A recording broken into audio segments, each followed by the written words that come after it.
अध्याय 27वां। किस्से का अंत। और जैस्पर का क्या हुआ? मिस्टर स्मिथ के साथ साथ उसे भी बहुत लंबे समय के लिए जेल भेज दिया गया। दूसरे कैदियों में से किसी को भी कभी यह पता नहीं चला कि मिस्टर स्मिथ का एक दांत सोने का है, क्योंकि वे उन वर्षों के दौरान कभी नहीं मुस्कुराए, एक बार भी नहीं। शुरू में जैस्पर खींचा और रूठा रहा।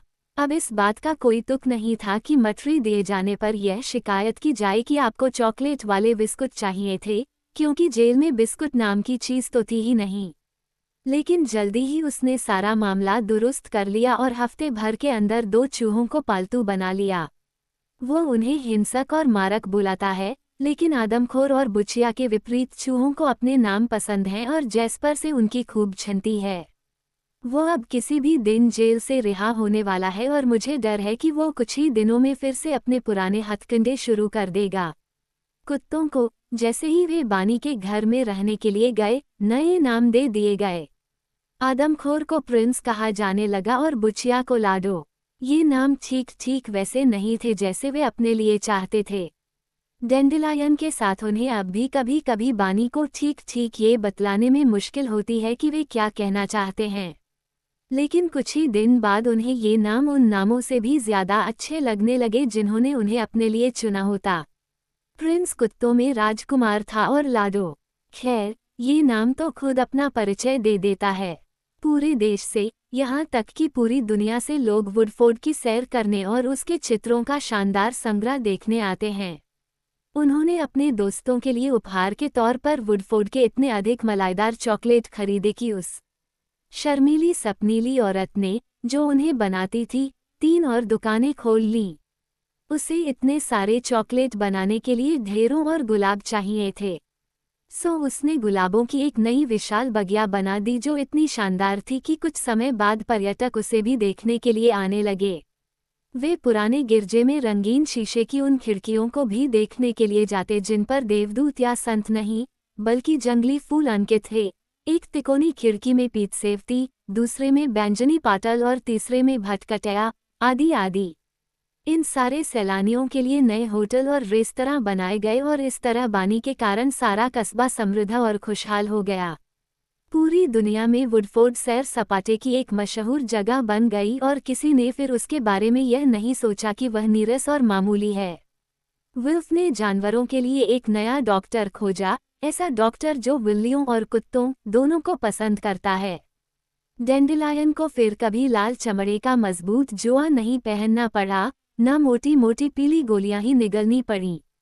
हर रोज वॉनी कुत्तों को टहलाने के लिए ले जाता। डेंडिलायन उसके कार्डिगन के सामने वाले हिस्से में उड़सी होती, उसका नन्हा सा चेहरा बटनों के ऊपर से झांकता रहता।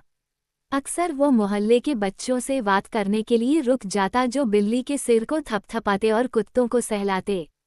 वह सारे चित्रों को देखने के लिए कला वीथिका में जाता और कभी कभी जब कला वीथिका में होता, वो फिलोमेना फिलिन के साथ एक कप चाय पीता।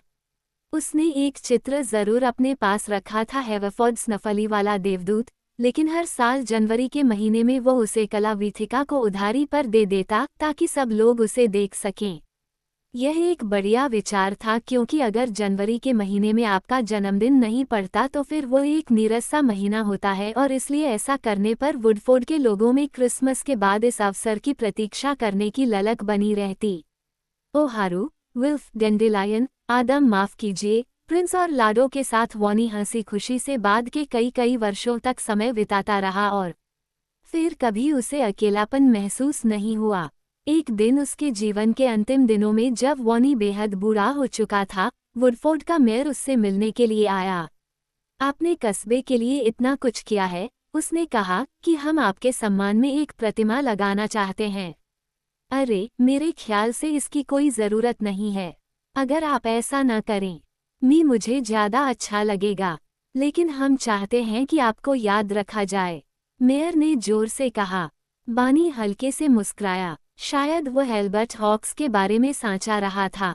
इससे कोई फर्क नहीं पड़ता कि आपकी याद रखा जाता है कि भुला दिया जाता है, उसने कहा। इससे भी कोई फर्क नहीं पड़ता कि लोग आपके बारे में क्या सोचते हैं।